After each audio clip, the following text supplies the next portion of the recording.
Today felt like a rather difficult day for me. But the interesting thing about that is that it wasn't actually a hard day.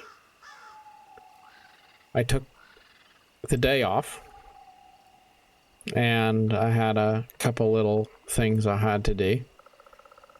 Like, for example, I had to call the IRS because I paid my taxes back in March, so I paid them early. But then I got a letter in the mail in November saying that I didn't pay my taxes, even though I did. And I'd mailed a check, and it turns out that the people who got the check accidentally keyed in an account number wrong, and so wound up being a thing where I did pay, and it was all good, but they had to go in there and fix it. And that's always disconcerting when you think that something's going to be good, and then there's a little bit of a curveball, and you realize, well, shoot, I guess that's going to be a problem now. I got to deal with it. And there's that sense of, I don't even quite know how to deal with it, and you think it's going to be a little bit harder than it really is. So it creates a bit of a emotional toll on you, because there isn't really exactly a standard operating procedure that's there to kind of tell you, here's exactly what you have to do. You've got to figure it out, and then you've got to take responsibility for it and make sure it all works out in the end. And it's rewarding when you do. But what I've thought was interesting is the things that are really difficult are often working on yourself. When you have a project, when you have something that you're going to do, but you have to be the driver, the motivator. You have to make yourself figure out what true north looks like and then pursue it. You've got to put yourself out there and take a certain level of risk and trust that your judgment is good enough to get you through whatever the obstacle you face might be. And to contrast that, suppose you were working a day job. Well, maybe you'd have hard work to do, but in a sense it's not personal, because at the end of the day, that's just what you do to get your regular paycheck. And it's really somebody else's game. It's not yours. It's not really personal, because it's not you who's going to truly benefit in the end, or you that's really going to pay in the end. It's like the difference between people who maybe are homeowners or business owners, and what happens with their property is quite personal, quite important. Whereas if someone's just a tenant, it's not that they don't have any sense of stewardship, but it's not the same as when it's your thing entirely. You don't have anyone else to turn to other than yourself. And I think it's interesting, though, how sometimes things that are the most difficult for us, the things that make us feel tired, the things that make us feel spent on some level or exerted, they're not necessarily things that are extremely difficult, as much as they are things which require us to be committed to thinking through things and trusting ourselves when it doesn't necessarily come natural. But then the other side of it is there's a certain payoff. There's a benefit. When you put effort into something and it doesn't really go right, and there's a problem that came up and you deal with the problem, well, one thing is you normally discover the problem wasn't as insurmountable as you might have feared. Like that IRS letter, I got it in the mail. I thought, I don't know. I don't even know what I'm going to do about this. And thought to myself, I guess you think the worst case scenario. You think, well, shoot, sure hope I don't wind up, still trying to sort this out come next time I have to do my taxes, or, pay twice because I can't prove that I paid the first time or something weird like that, But turned out it was just a phone call. I mean, yes, it was 80 minutes of my life on the phone, but an hour and 20 minutes sorted all of it out. And that didn't mean that everything was going to go well for me today. But that was one thing I was able to say I dealt with it. And I'm glad that that is complete. Now, another thing that went wrong today, I decided I was going to buy a new computer for Black Friday. It's not that I really need a new computer. I just always like to stay ahead of the technology, and there's a great deal for Black Friday, so I ordered one, and I got it today. And it didn't work the way I wanted it to.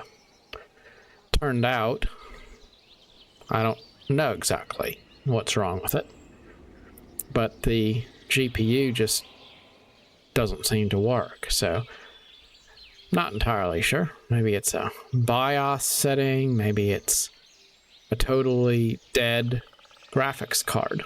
Not entirely sure. All I know is that the onboard graphics work, but the video card seems suspiciously like it might be dead on arrival. And I know I have a couple of months to figure it out and get it sent back to Amazon if I need to, and I'm gonna go take it down to the computer people and see if I can maybe get a second set of eyes on it, and maybe it's not the worst case scenario. Maybe it can be saved and, don't have to wait another few weeks. I guess we'll see how that all goes. But as for today, I spent probably about 4 or 5 or 6 hours just fiddling around with this computer, and it should have just been a fun plug and play experience, and it would have been just great. But it wasn't. It was a problem. And then I'm sitting there trying to figure out, is there a BIOS setting I can change? How do I reinstall or update the firmware? And I'm disconnecting the cables and inspecting them and reconnecting the cables and trying to see if there's something that I'm just missing that's obvious that maybe needs to be reconnected or something. And sometimes with things like that, it's just a lot of trial and error trying to figure out things and do a certain process of elimination to figure out what is wrong, because I don't want to assume that I've got a bricked graphics card when it's really just that I don't know how to plug it in or something. So I just again go back to this as a great example of how it isn't really a difficult thing. You get this stuff sorted out.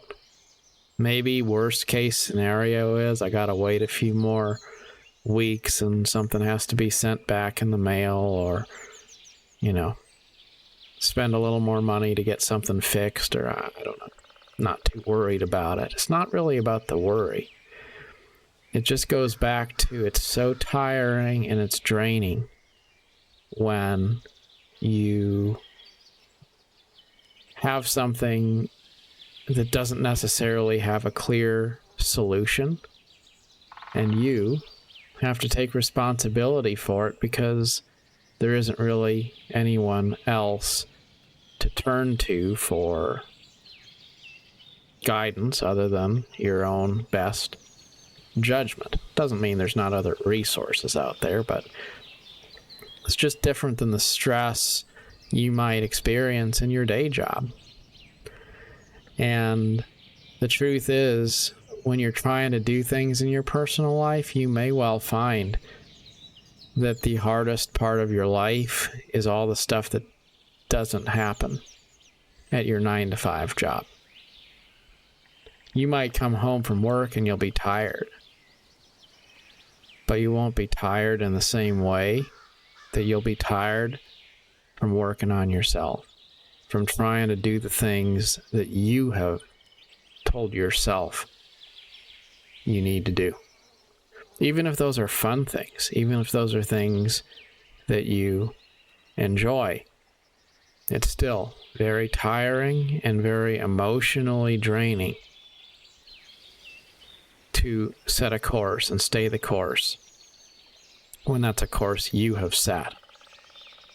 Like if you went to work and your boss said you have to work really hard today, then, you might grumble and you'll work really hard until you can clock out and go home. But if you told yourself, I'm going to work out really hard because I want to be more fit or I want to be more healthy, well, that's a whole different thing. That's a lot harder because you have to motivate yourself. You have to be the one to determine whether it's enough. You have to push yourself to that limit. And it's also more rewarding, though, because when you finally get something to work and it's all the way it's supposed to be, then you get to take that deep breath and say, well, I'm glad that I didn't give up or get too discouraged about the things when they seemed like they weren't going my way. So, maybe sometimes you're tempted to feel like you're a little bit burned out or a little bit discouraged. And maybe sometimes the reason for that is because on a psychological level, we try to do things for ourselves because we realize that the world is not really necessarily always friendly. And so we think to ourselves, well, if the world isn't going to give me what I want, I'll at least try to give myself what I want. And then it comes to us as a doubly cruel thing when, to our dismay, our effort to treat ourselves turns into something that also does not go our way. Imagine that you had a hard day at work, and then you find out you're going to come home and have a hard evening as well. It's easy to be a bit bitter about that, because you felt entitled to just kick back and enjoy your time off after what you'd gone through. But no, you have to keep working on yourself, even when you're having fun. So don't give up on these things. Remember to take things one step at a time.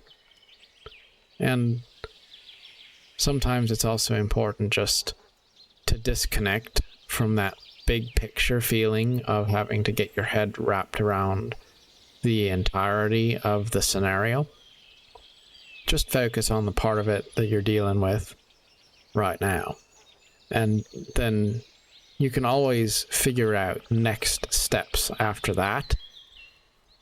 But it's usually a lot easier to manage if you're dividing up your concerns into more bite-sized chunks. Maybe that fitness goal is not going to be as difficult if you just boil it down to, I'm going to walk a few more steps today. But if you say, well, I have to go this enormous distance to meet my goals, well then, what you're doing today might not seem like it's enough. But what we do today is always enough, as long as we don't surrender to that feeling of defeat. Avoid feeling defeated, and remember that tomorrow will always be a new day without any mistakes in it. Good luck on your journey, wherever life brings you. Till next time, thank you.